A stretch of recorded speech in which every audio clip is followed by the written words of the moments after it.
What's going on, guys? It's Pete from PeteIsip.com, and I'm here on day 42 of 100 videos. I'm glad you guys came out, and it is Easter Sunday, so I want to say thank you guys for coming out, and happy Easter. Hope you guys had a great time with your family, and I did. I had a great time today, this morning. Got a nice walk run in. After that, went to the gym, got a boxing session in. After that, I came home, relaxed, chilled out with my fams, and then cooked and got ready to go to my cousin's house for an Easter brunch slash lunch slash dinner, hung out with the family, and then something just happened. I was upstairs taking Phoenix out of my cousin's bedroom because he took a nap. And he woke up, he was crying. And as I was going down the stairs, my dog Switch was on the top foot of the bed. Now this is my cousin's house. He has an older style colonial house, and the wooden stairs are really high and made of wood, and it's very slick, right? So I guess my dog knew that. And as I was walking down the stairs, I didn't see him on the bottom. Guys, it's nothing bad. I want you to cool down the jets for a second and make you not think that something really dramatic happened. But as I moved him a little bit through the first step, he couldn't catch his foot and he started falling down the stairs. Now immediately my brain shut into like a protective holy shit mode. What's gonna happen to my dog as I watch him go down, and I have my son who's crying in the other arm. It overwhelmed the shit out of me. Once he got up, he was limping away. I really didn't know what to do, kind of like froze, put my son down. Thank God I didn't throw my son down. Went down, checked on the dog. Everyone said he was a little shaken up, but then after a while he was okay.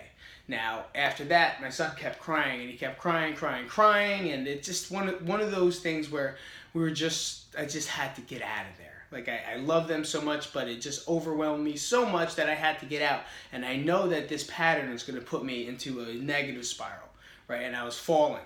I was going down the drain. I was moving down the drain, getting upset and blaming people and blaming things for things that aren't even happening yet. Right? It just one trigger, boom, trigger time. And it took me into Anxiousville. How am I going to pass my test on Tuesday? How am I going to do this? I'm not going to be able to wake up tomorrow. How am I going to work out? And I'm supposed to work out and do lower body. I was supposed to do this, and I have this project to do, and I got to email this guy, and then I got to text message these 13 people, and I get these people's nutrition plans to check. And that's what was going on. Two things happened immediately. Boom, boom. Everything else started doing this. Right? Got home. I started becoming like a dick, kind of very, very just moody. I just stopped. I caught myself, I caught myself, and I didn't want to be there anymore. I didn't want to be in this place. I didn't want to be in this negative zone. So as my wife was feeding Phoenix and he was going back to bed, I just said, I'm going to work out. Like I have to get a workout in, because if I don't, I'm just going to sit here, watch TV, and just not have a good time.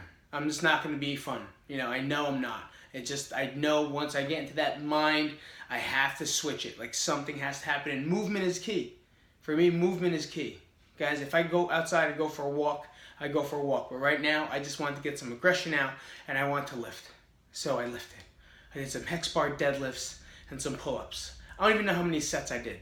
Right? I know I did sets of 10 to 12 on a deadlift at 2 something, and then I did whatever pull-ups I can.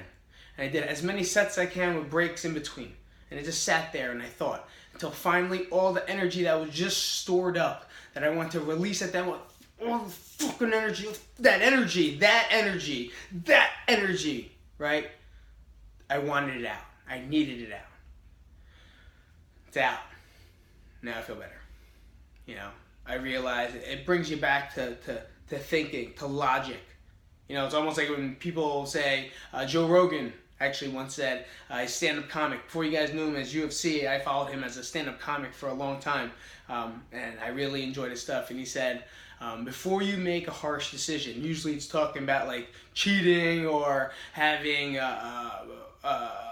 doing something you're gonna regret sexually or someone else. He's like, go jerk off, then think about it. It's because you're releasing all that energy, right? I could have just did that too, but I was in the mood to.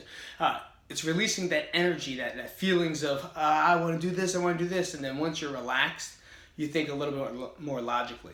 And as I'm talking, my mouth's getting very dry right now. So I just want to cut that out and let you guys know what has just happened today. So I'll see you later. Peace out, Cub Scout. Hope you guys have a great rest of your day. And I'll see you guys tomorrow for day 43. Because today was great, and I just ended it off like an asshole. But now I feel 10 times better because I just did what I do best, and that's train. So I'll see you guys out. Peace out, Cub Scouts. Let me know how you like the sound. Peace.